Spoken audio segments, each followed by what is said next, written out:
طلع والوں نے اسی غلطی کا اعادہ کیا ہے جو ہم سے ہوئی تھی۔ انہیں عمر المتوکل کی بجائے عوام کی قوت پر بھروسہ کرنا چاہیے تھا۔ قرطبہ میں خطرے کے وقت وہ ہمیں تنہا چھوڑ گیا تھا۔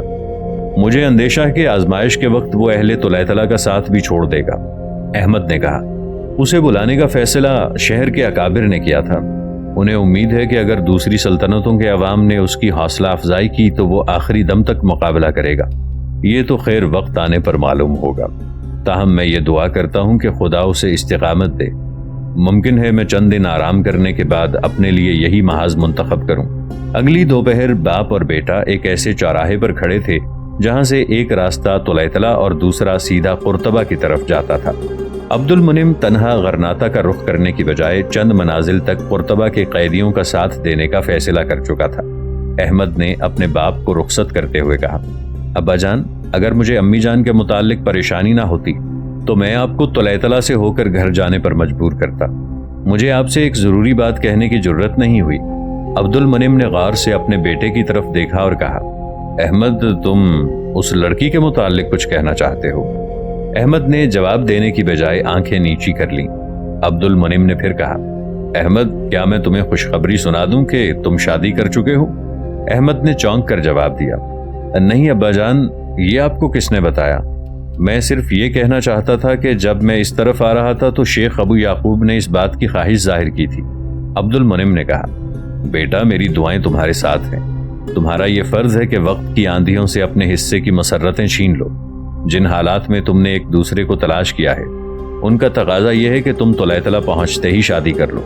میں بہت جلد طلع آنے کی کوشش کروں گا، لیکن تم میرا انتظار نہ کرنا۔ ممکن ہے کہ میں کسی اور محاذ پر چلا جاؤں۔ احمد کے ساتھیوں کا قافلہ کافی دور جا چکا تھا اور عبد المنعم کے ساتھی چند گز دور کھڑے اس کا انتظار کر رہے تھے۔ باپ اور بیٹے نے ایک دوسرے کو خدا حافظ کہا اور اپنے اپنے گھوڑوں کو ایڑ لگا دی۔ الماس کسی کی آواز سن کر باہر نکلا۔ ایک سوار دروازے پر کھڑا تھا۔ الماس چند لمحے سکتے کے عالم میں کھڑا رہا اور پھر اچانک آگے بڑھ کر گھوڑے کی باگ پکڑتے ہوئے چلایا، آقا، میرے آقا! سوار نے گھوڑے سے اتر کر اسے گلے لگا لیا۔ آقا، آپ آ گئے؟ میرے سپنے سچ نکلے۔ چلیے اندر چلیے۔ الماس نے ایک بچے کی طرح سسکیاں لیتے ہوئے کہا۔ خادمہ نے دروازے کے قریب آ کر پوچھا، الماس کون ہے؟ الماس نے بلند آواز میں جواب دیا، آقا آ گئے۔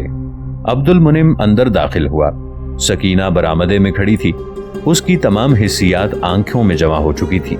اس کی حالت اس کشتی کے ملاح سے مختلف نہ تھی جو ایک بیکراں سمندر کی بھیانک تاریکیوں میں اچانک روشنی کا مینار دیکھ رہا ہو۔ ایک تھکے ماندے مسافر کی طرح اس کی ہمت اپنی منزل دیکھتے ہی جواب دے چکی ہو۔ عبد المنعم آہستہ آہستہ قدم اٹھا رہا تھا۔ سکینہ کی نگاہوں کے سامنے آنسوؤں کا پردہ حائل ہو رہا تھا۔ یہ پردہ بھاری ہوتا گیا، یہاں تک کہ عبد المنعم صحن عبور کرنے کے بعد برآمدے کی سیڑھیوں کے پاس پہنچ چکا تھا۔ وہ صرف دھندلی سی ماضی کی تصویر دیکھ رہی تھی۔ سکینہ، میں آ گیا ہوں، اس نے ڈوبتی ہوئی آواز میں کہا۔ سکینہ کے ہونٹ کپ کپائے، اس کی پلکیں جھک گئیں، اس کی آنکھوں سے چھلکتے ہوئے آنسو بہہ نکلے اور زندگی کے چہرے سے ماضی کا غبار دھل گیا۔ سکینہ، عبد المنعم نے برآمدے کی سیڑھیوں پر چڑھتے ہوئے کہا اور وہ سسکیاں لیتی ہوئی اس کے ساتھ لپٹ گئی۔ بڑی مشکل سے اس کے منہ سے چند الفاظ نکلے، میں یہ خواب کئی بار دیکھ چکی ہوں، مجھے اپنی آنکھوں پر اعتبار نہیں رہا۔ خدا کے لیے مجھے یہ بتائیے کہ یہ کہیں خواب تو نہیں؟ یہ خواب نہیں سکینہ، اب تم اپنے سپنوں کی تعبیر دیکھ رہی ہو۔ عبد المنعم نے اسے ایک کرسی پر بٹھا دیا اور خود اس کے قریب دوسری کرسی پر اس کے سامنے بیٹھ گیا۔ دونوں آنسوؤں میں ڈوبی ہوئی مسکراہٹوں کے ساتھ ایک دوسرے کی طرف دیکھ رہے تھے۔ اچانک سکینہ چلائی، میمونہ، میمونہ! کیا ہے امی جان؟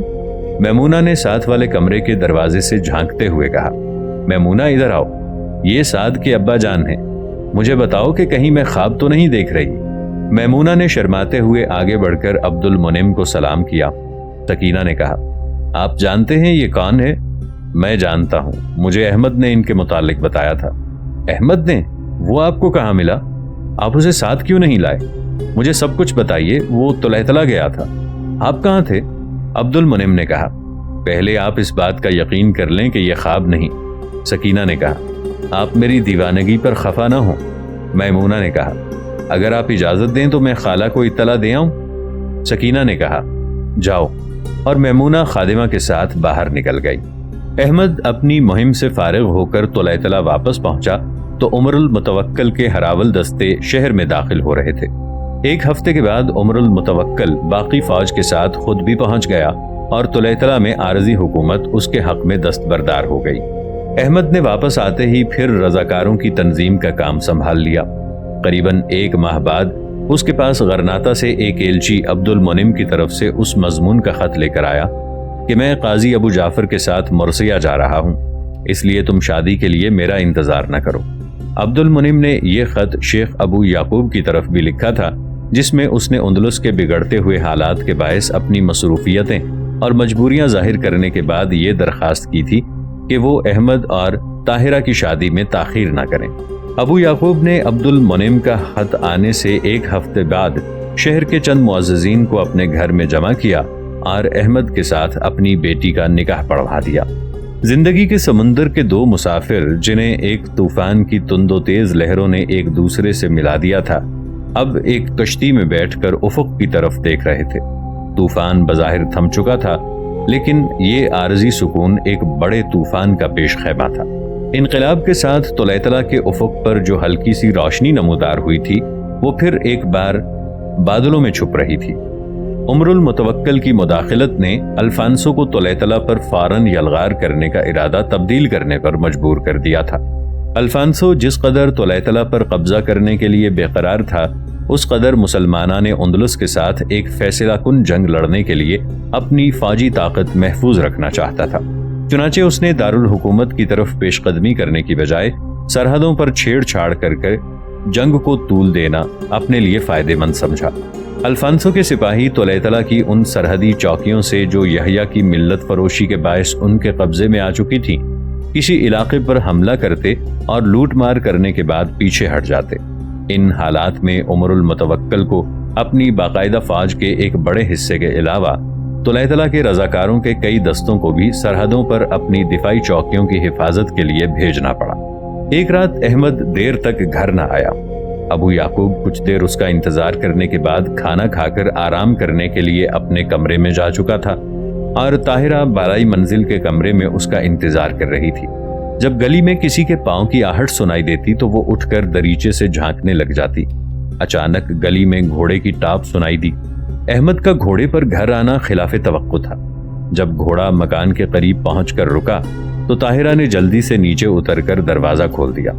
طاہرہ، تم ابھی تک جاگ رہی ہو؟ احمد نے گھوڑے سے اترتے ہوئے کہا۔ طاہرہ نے جواب دیا، آپ کو یہ خیال کیوں کر آیا کہ مجھے نیند آ گئی ہوگی؟ احمد گھوڑے کی باگ پکڑ کر اندر داخل ہوا اور کہا، دیکھیے، آج میں اپنے ساتھ ایک اور مہمان کو لے کر آیا ہوں۔ یہ مہمان بہت بے وقت آیا ہے۔ اگر مجھے پہلے علم ہوتا تو اس کے قیام و طعام کا بندوبست کر چھوڑتی۔ لائیے اسے کہیں باندھ دوں۔ نہیں، اسے یہیں رہنے دیجیے۔ یہ کہہ کر احمد نے گھوڑے کی لگام اتاری اور زین کے ساتھ بندھا ہوا اناج کا توبرا کھول کر گھوڑے کے منہ پر چڑھا دیا۔ طاہرہ نے دروازے کی کنڈی لگاتے ہوئے کہا، اس کی زین نہیں اتاریں گے؟ نہیں۔ طاہرہ کا ماتھا ٹھنکا، لیکن اسے کچھ کہنے کا حوصلہ نہ ہوا۔ طاہرہ اسے کمرے میں چھوڑ کر کھانا لے آئی اور دونوں دسترخوان پر ایک دوسرے کے سامنے بیٹھ گئے۔ احمد خلاف معمول بہت آہستہ آہستہ کھا رہا تھا۔